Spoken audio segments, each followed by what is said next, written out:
Gateway to Learning was created in 1974 by founders Dorothy and Roger Huff as a school specifically designed for their children and others with unique needs. Victor Bernstein was the program psychologist back in the early years.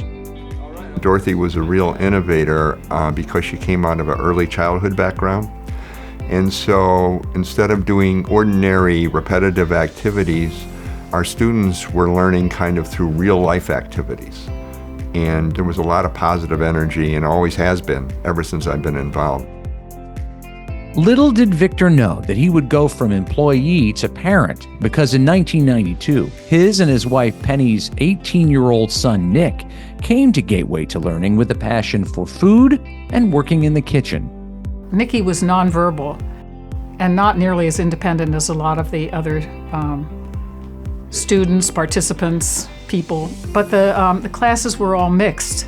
So he was not with a bunch of other nonverbal people. He was with people who were talking to him and interacting with him and who appreciated him. And encouraged him. And yes, encouraged him. You know, like, come on, Nick, get going.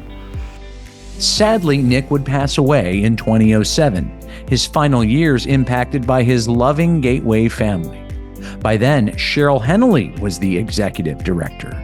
A career Gateway to Learning employee, Sherry helped transition it from a school setting with 3 to 21-year-olds and adult programs to one where participants come to figure out their next chapter in life.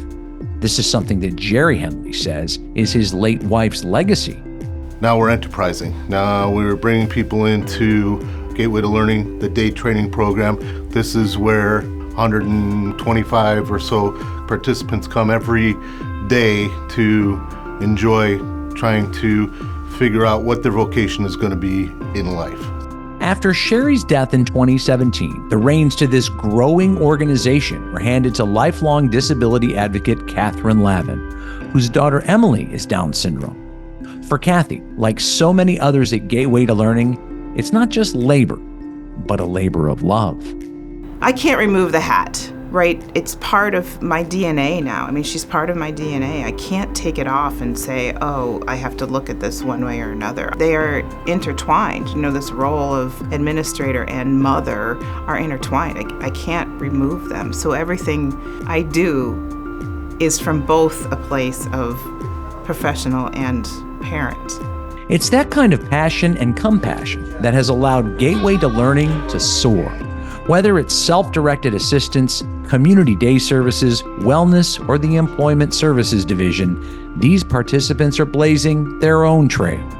Andrew Kosnick has been working at Gateway's dog biscuit kitchen, Barley's Biscuits, for 3 years, crafting the finest in treats for man's best friend. Barley Biscuits is my happy for myself. And I'm happy for my Barley Biscuits and my pizza. Andrew also loves art. He painted this picture that hangs in Dorothy's Sweet Shop, Gateway's storefront off of Lincoln Avenue. That's where cleanliness and customer service are James Gayona's top priorities. For me, I feel happy for that. Meeting new customers, greeting them. Like, we have the lingua people, I translate to them. Then there are participants who became staff. Derek Williams came to the school as an 8-year-old. For more than 30 years, he's been the maintenance custodian here as an expert dishwasher and grateful for his long-standing relationships. The rest of the staff, they're very grateful, they're very compassionate about what they do, and that's why I'm compassionate about the work. Compassionate would certainly describe longtime staff member Kevin Miller, who's been at Gateway to Learning for 20 years and now serves as program manager. It's just really something special to see. When you see achievements that are done, the joy, the overall joy when our individuals are leaving here, and staff and everybody feeling good about what you do on a daily basis. Hi, Andrew. Great job today. For anybody to come in and actually, observe and get to see that, it's truly special. Bye. Bye. Christina Flores works at Gateway's chocolate shop, but she first came here as a parent because her son Marco is a participant.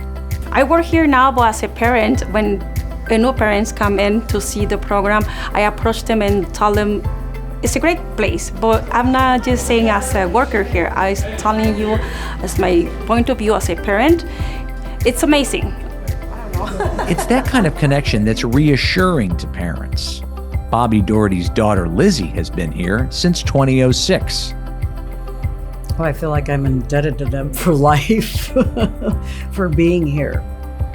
You know, and when you haven't experienced this before, you know, there's a lot to take in. There are also numerous opportunities outside the walls of Gateway to Learning. Companies like Salesforce are hiring participants to work there, showing the business community that they have ability in abundance. Just ask Colleen Dunn, who's worked at Salesforce for a year and a half now as an office assistant. I love it. I have friends. I have good people around me that come and ask me, "Okay, how you doing? Are you doing okay? Do you need any help?" And then I said, "I'm doing okay." But sometimes when the dishes get really, really full, then I gotta call somebody to come and help me. I think it really is about inclusion. It's really about understanding that someone with an intellectual disability really has value add to the organization. They are loyal, they are on time, they're steadfast, right? So they really make wonderful employees. To know Gateway to Learning is to love it. All of these years later, Victor Bernstein is still involved, serving on the board. The same for Jerry Hennelly, who knew exactly what his late wife Sherry would say about the progress.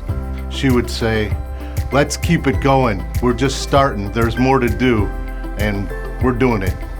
We are doing it." It's really been unique to think about somebody, instead of being developmentally disabled, to being developmentally different. I think it's in our name. I think it's the gateway, right? It's the gateway to learning. It's the gateway to lifelong learning. It's the gateway to independence. It's the gateway to growth. It's the gateway to respect.